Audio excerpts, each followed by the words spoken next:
Hi hello friends, welcome to Haji's kitchen and beauty tips. இன்றைக்கி நம்ம கிச்சனில் ரொம்ப டேஸ்டியான மட்டன் தம் பிரியாணி ரெசிபி தாங்க. இந்த பிரியாணி வந்து பார்த்திங்கன்னா நாங்கள் ஈத்க்கு செஞ்சுருந்தோம். அந்த வீடியோ தான் நான் இன்றைக்கி ஷேர் பண்ணியிருக்கேன். ரொம்ப பர்ஃபெக்டாக சூப்பராக உதிரியாக வந்திருந்துங்க. வாங்க இந்த ரெசிபியை எப்படி செய்யுதுன்னு பார்த்துடலாம். ஃபஸ்ட்டு நம்ம இஞ்சி 200 கிராம், பூண்டு 200 கிராம், ரெண்டுமே 200 கிராம் ஈக்குவலாக எடுத்து வச்சுக்கோங்க. ஒரு 16 ஏலக்காய், 20 கிராம்பு, 8 கிராம் அளவு பட்டை எடுத்து வச்சுருக்கேன். இந்த அளவு எடுத்து வச்சுக்கலாங்க. 2 கிலோவுக்கு இதுவே போதும். இதை ரெண்டையுமே மிக்ஸி ஜாருக்கு ஆட் பண்ணி கொஞ்சமாக தண்ணி ஆட் பண்ணி நல்லா ஃபைனாக கெட்டியான பேஸ்ட்டாக அரைச்சி எடுத்து வச்சுக்கலாம். இது எல்லாத்தையும் சேர்த்து பாருங்கள், இந்த அளவு கெட்டியாக நான் அரைச்சி எடுத்து வச்சுக்கிட்டேன். அடுத்தது வந்து பார்த்திங்கன்னா சின்ன வெங்காயம் வந்து 1 கிலோவுக்கு 250 கிராம் சின்ன வெங்காயம் ஆட் பண்ணுவோம். ஸோ நம்ம இன்றைக்கி 2 கிலோ மட்டன் பிரியாணி செய்கிறதுனால 1/2 கிலோ சின்ன வெங்காயத்தை தண்ணி ஆட் பண்ணாமல் இந்த மாதிரி கெட்டியான பேஸ்ட்டை நான் அரைச்சி எடுத்து வச்சுட்டேங்க. இது ரெண்டு ஒரு பக்கம் இருக்கட்டும். கொத்தும் தலை வந்து பார்த்திங்கன்னா 1.5 கைப்பிடி அளவு, நம்ம கையில் எல்லாம் 1.5 கைப்பிடி அளவு வர மாதிரி கொத்தும் தலை, புதினா இது ரெண்டுமே வந்து 1.5 கைப்பிடி அளவு எடுத்து வச்சுக்கலாம். தக்காளி வந்து 1/2 கிலோ தக்காளியை இந்த மாதிரி கட் பண்ணி எடுத்து வச்சுக்கலாங்க. 2 கிலோ பிரியாணிக்கு வந்து 1/2 கிலோ தக்காளியே போதும். கூடவே வந்து 12 பச்சை மிளகாய் எடுத்து வச்சுருக்கேன். 8 டீஸ்பூன் வந்து மிளகாத்தூள் எடுத்து வச்சுருக்கேங்க. நம்ம டீஸ்பூன் இருக்கும் இல்லையா மீடியமாக, அதில் வந்து 8 டீஸ்பூன் மிளகாத்தூள் எடுத்து வச்சுருக்கேன். 2 லெமன் எடுத்து வச்சுருக்கேன். 2 கிலோ மட்டன் பிரியாணிக்கு வந்து 200 ml டு 1/4 லிட்ரு வந்து நெய் ஆட் பண்ணலாம். ஸோ நான் வந்து இன்றைக்கி 200 ml நெய் எடுத்துக்கிட்டேன். இது ராதா நெய். இது ஃபுல்லுமே வந்து நம்ம பிரியாணிக்கு தான் ஆட் பண்ண போகிறோம். அதே மாதிரி பெரிய வெங்காயம் பார்த்திங்கன்னா ஒரு 1/2 கிலோ பெரிய வெங்காயத்தை இந்த மாதிரி வந்து ஸ்லைஸாக கட் பண்ணி எடுத்து வச்சுக்கலாங்க. தாளிப்புக்கு வந்து பார்த்திங்கன்னா பெரிய சைஸில் பட்டை 2, 4 ஏலக்காய், 5 கிராம்பு எடுத்து வச்சுக்கலாம். நான் வந்து இன்றைக்கி மட்டனை வந்து பெரிய பீசஸை தான் போட்டுட்டு வந்திருக்கோம். ஏன்னா பிரியாணியில் மட்டன் பெரிய பீஸாக இருந்தால் தான் சாப்பிட நல்லாயிருக்கும். ஸோ அதனால் வந்து கொழுப்பு கொஞ்சம் ஆட் பண்ணிக்கிறேன். பிரியாணியில் வந்து கொழுப்பும் ஆட் பண்ணால் ரொம்ப டேஸ்ட்டாக இருக்கும். ஸோ இந்த மாதிரி 2 கிலோ மட்டனை வந்து நான் க்ளீனாக வாஷ் பண்ணி வச்சுக்கிட்டேன். இப்போ ஒரு தேக் வச்சுட்டு தேவையான அளவு கடலெண்ணெய் ஆட் பண்ணியாச்சு. கடலெண்ணெய் ஆட் பண்ணதுக்கப்புறம் நம்ம எடுத்து வச்சுருக்கோம் இல்லையா நெய், அதில் வந்து 100 ml நெய்யை வந்து நம்ம இப்போயே ஆட் பண்ணிடலாம். ஃபைனலாக தம்க்கு விடும்போது 100 ml ஆட் பண்ணிக்கலாங்க.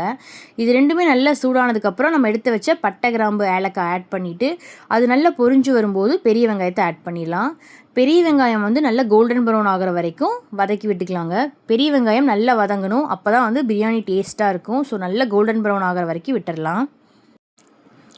இந்த அளவு நல்ல வெங்காயம் வந்து கலர் சேஞ்ச் ஆனதுக்கப்புறம் நம்ம சின்ன வெங்காயம் அரைச்சி வச்சோம் இல்லையா, அந்த பேஸ்ட்டை ஆட் பண்ணிக்கலாங்க.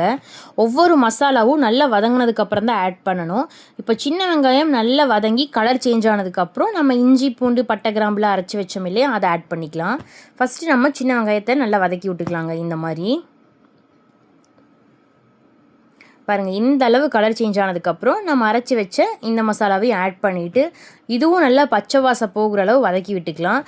ஒவ்வொரு மசாலாவும் ஸ்டெப் பை ஸ்டெப் ஆட் பண்ணுங்கள். அப்போ தான் பர்ஃபெக்டான டேஸ்டியான பிரியாணி கிடைக்கும். ஸோ இந்த மாதிரி வந்து மசாலா எல்லாமே நல்லா பச்சை வாடை போகிற வரைக்கும் நல்லா வதக்கி விட்டுக்கலாம். இந்த அளவு நல்ல கலர் சேஞ்ச் ஆகி வந்ததுக்கப்புறம் நம்ம தக்காளி வந்து 1/2 கிலோ தக்காளி கட் பண்ணி வச்சுருக்கோம் இல்லையா, அதையும் ஆட் பண்ணிக்கலாங்க. தக்காளி வந்து நல்லா வதங்கினா தான் பிரியாணி டேஸ்ட்டாகவே இருக்கும். நிறைய பேர் வந்து தக்காளி வந்து வதங்காது, அதுக்குள்ளே மற்ற இன்க்ரீடியன்ஸ் ஆட் பண்ணிடுவாங்க. ஸோ தக்காளியை மெயினாக நல்லா வதக்கி விட்டுக்கோங்க. தக்காளி நல்லா தோல் உறிஞ்சு வதங்கி வந்துடணும். இந்த அளவு நல்லா வதங்கி வந்ததுக்கப்புறம் நம்ம எடுத்து வச்ச பச்சை மிளகாய், புதினா, கொத்தும் தழை இதையும் ஆட் பண்ணிவிட்டு புதினா, கொத்தும் தழை இதையும் வந்து நல்லா வதக்கி விட்டுக்கலாங்க. நிறைய பேர் வந்து சொல்லுவாங்க பிரியாணியில் வந்து புதினா, கொத்தும் தழை வந்து அதிகமாக வதங்கினா டேஸ்ட் இருக்காது. பட் இந்த மாதிரி செஞ்சால் தான் பர்ஃபெக்டான தம் பிரியாணி வந்து ரொம்ப டேஸ்ட்டாக வரும். ஸோ கண்டிப்பாக இதே மாதிரியே ட்ரை பண்ணி பாருங்கள். இப்போ இதெல்லாம் நல்லா வதங்கி வந்ததுக்கப்புறம் நம்ம எடுத்து வச்ச மிளகாத்தூளி ஆட் பண்ணிவிட்டு நல்லா வந்து இந்த மாதிரி கலந்து விட்டுக்கலாம். இப்போ நான் கறிக்கு தேவையான அளவு மட்டும் கல்லுப்பு ஆட் பண்ணியிருக்கோம். சாப்பாட்டுக்கு நம்ம அப்புறமேட்டு ஆட் பண்ணிக்கலாம். இப்போ வந்து பார்த்திங்கன்னா ஒரு 4 டேபிள் ஸ்பூன் வந்து கல்லுப்பு ஆட் பண்ணிட்டோம். இப்போ இதெல்லாம் நல்லா வதங்கி பச்சை வாசம் போனதுக்கப்புறம் நம்ம எடுத்து வச்சு 2 கிலோ மட்டனையும் ஆட் பண்ணிவிட்டு மசாலா கூட மட்டனை இந்த மாதிரி வந்து ஒரு 10 நிமிஷத்துக்கு நல்லா கலந்து விட்டுக்கணும். அப்போ தான் கறியோட பச்சை வாசம் அடிக்காது. ஸோ இந்த மாதிரி பிரியாணி மசாலா கூட மட்டன் இந்த மாதிரி நல்லா மிக்ஸ் பண்ணி விட்டுட்டு இதிலேருந்து எண்ணெய் பிரிஞ்சு வரும் இல்லையா, இந்த மாதிரி வந்ததுக்கப்புறம் நம்ம தேவையான அளவு தண்ணி ஆட் பண்ணிக்கலாம். தண்ணி வந்து பார்த்திங்கன்னா நாங்கள் இன்றைக்கி வந்து கறி வேகிறதுக்கு தேவையான அளவு தண்ணி மட்டும்தான் ஆட் பண்ணியிருக்கோம். உங்களுக்கு தண்ணி மெஷர்மெண்ட் வந்து நான் கரெக்டாக சொல்கிறேன். நான் இப்போது மட்டன் வேக தேவையான அளவு தண்ணி மட்டும் ஆட் பண்ணிவிட்டு லிட் போட்டு மூடி விட்டுறலாங்க. இது ஒரு 25 நிமிஷத்துலேயே வெந்துடும். ஏன்னு பார்த்திங்கன்னா நம்ம விறகடுப்பில் செய்கிறதுனால ஒரு 25 நிமிஷத்துலேயே வந்து கறி வந்து இந்த அளவு நல்லா சாஃப்டாக குக் ஆயிருங்க. கறி வந்து நல்லா வெந்துருச்சான்னு பார்த்துட்டு நம்ம அரிசியை வந்து ஊற வச்சிடலாம். ஏன்னா நம்ம இன்றைக்கி சீரக சம்பா அரிசியில் செய்கிறதுனால அரிசி ரொம்ப நேரம் ஊறக்கூடாது. ஒரு 10 நிமிஷம் ஊறினாவே போதும். நான் இன்றைக்கி 2 கிலோ அரிசியை வந்து எடுத்து ஊற வச்சுக்கலாங்க. தண்ணி இந்தளவு நல்லா கொதித்து வந்ததுக்கப்புறம் நம்ம என்ன பண்ணுறோன்னா 2 எலுமிச்சம்பழம் எடுத்து வச்சுருந்தோம் இல்லையா, அதை நல்லா பிழிஞ்சு ஆட் பண்ணிடலாங்க. கூடவே வந்து பார்த்திங்கன்னா அரிசிக்கு தேவையான அளவு தண்ணி ஆட் பண்ணிக்கலாம். நான் இன்றைக்கி 2 கிலோ சீரக சம்பா அரிசி ஆட் பண்ணியிருக்கிறதுனால 3 படி தண்ணி ஆட் பண்ணிக்கிட்டேன். 1 படி சீரக சம்பா அரிசிக்கு 1.5 படி தண்ணி ஆட் பண்ணணும். அப்போ 2 படி சீரக சம்பா அரிசிக்கு 3 படி தண்ணி ஆட் பண்ணணுங்க. ஆட் பண்ணிவிட்டு ஃபஸ்ட்டு நான் கறி வேகிறதுக்கு தேவையான அளவு உப்பு மட்டும்தான் ஆட் பண்ணியிருந்தேன். ஸோ இப்போ அரிசிக்கும் தேவையான அளவு உப்பு ஆட் பண்ணிவிட்டு தண்ணி இந்த அளவு நல்லா கொதிச்சு வந்ததுக்கப்புறம் நம்ம அரிசியை கழிஞ்சு இந்த மாதிரி ஆட் பண்ணிக்கலாங்க. ஆட் பண்ணிட்டு நல்லா மிக்ஸ் பண்ணி விட்டுட்டு மூடி போட்டு அரிசி வந்து ஒரு 3/4 பதம் வேகிற அளவு விட்டுறலாம். நடுவில் வந்து பார்த்திங்கன்னா திருப்பி விடுங்க. ஒரு 2 தடவை திருப்பி விட்டுட்டு 3ஆவது தடவை நம்ம என்ன பண்ணுறோன்னா எடுத்து வச்சோம் இல்லையா 100 ml நெய், அதை ஃபைனலாக நம்ம ஆட் பண்ணிவிட்டு நல்லா மிக்ஸ் பண்ணி விட்டுட்டு ஒரு தடவை மூடி விட்டு தம் போட்டுடலாம். ஒரு 10 நிமிஷம் கழித்து நம்ம தம் உடச்சி பார்த்தா பிரியாணி பர்ஃபெக்டாக வந்திருக்குங்க.